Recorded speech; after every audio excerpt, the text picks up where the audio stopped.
it's almost apparent that she's totally disregarding his feelings, flaunting this guy in front of him, and now he's flaunting Julie in front of her. It's almost like what's happening. But yeah, I don't know. I was surprised that everybody missed that.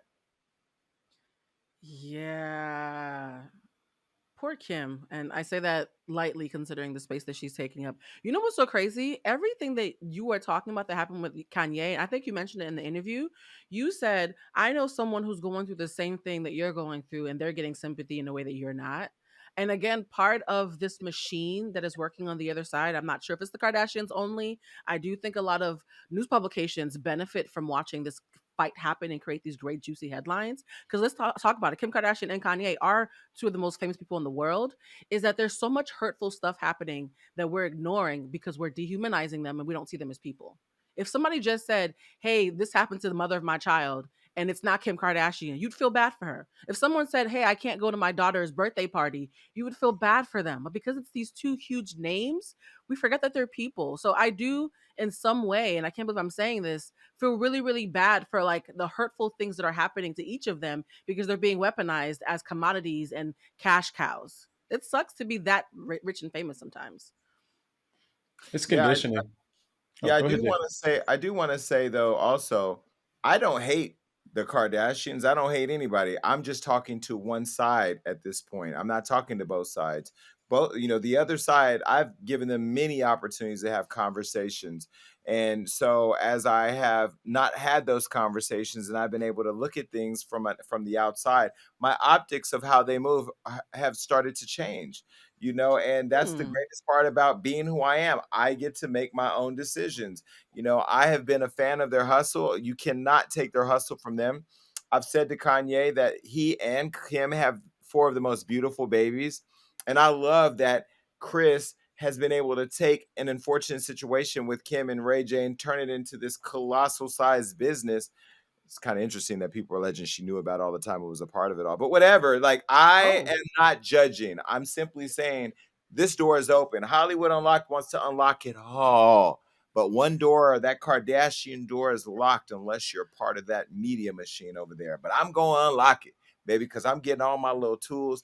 You know how when people get locked out, they call the locksmith, and then the locksmith is usually some creepy looking guy who pulls up with his little squeaky wagon and gets all these little tools out and tinkers around until it pops open. Well, I ain't no weird looking geeky guy, and I ain't driving a little squeaky mobile, but bitch, I'm out here in these streets and I'm a locksmith in these Hollywood so streets. Chloe's coming on the show, is what I'm hearing. At some point, we're gonna get Chloe Kardashian to finally sit down with Jason Lee and have a Well, conversation. Let's well, manifest that. we don't need Chloe. Ye spilled the beans on not finding the address to his kid's birthday and called Tristan to ask Chloe for it. So clearly Tristan is still over there with Chloe. We got that tea straight from the Ye. Staying out of that. You know, you know what's so crazy though, guys, and I'm thinking about this show about how a lot of my friends are going to watch the show and what they're going to be thinking. I know a lot of people watching are shocked right now that Hollywood Unlocked, that me in particular, Blue, the social justice warrior, that we're not dragging Kanye and calling him all these names and wagging our fingers. I want all of you activists out there, the keyboard activists in particular, who like to do it only when they have Wi-Fi, to really, really look at history. Fred Hampton, one of the biggest civil rights activists of our time. There was a beautiful movie made about him, Jesus and the Black Messiah. He had all the street cred in the world working with the Black Panthers. He created something called the Rainbow Coalition. If you do your research, the Rainbow Coalition consisted of Black Panthers, Black people, Latinos, and wait for it, white supremacists. Fred Hampton understood that sometimes to help your community, you have to be willing to sit down with people who you completely disagree with to strategically figure out solutions that you have things in common. And so there's a long history of really, really militant Black activists sitting across the table from folks who they don't agree with in order to affect change. So those of you who are being self-righteous and refusing to talk to the Kanyes of the world, you are not doing any justice to those who came before us. You have to listen to people, even if you don't agree with them, to help your community. Yeah, I mean, he also said in the interview and after the interview that he doesn't want me to have a negative opinion about the Kardashians. He didn't want to bash them. He didn't talk negatively about them. I kept trying to pull out of him who was saying what or who was controlling what. I mean, he was very intentional about respecting them and giving respect for them and just making sure he was clearing his narrative and controlling his narrative. So I thought that was telling.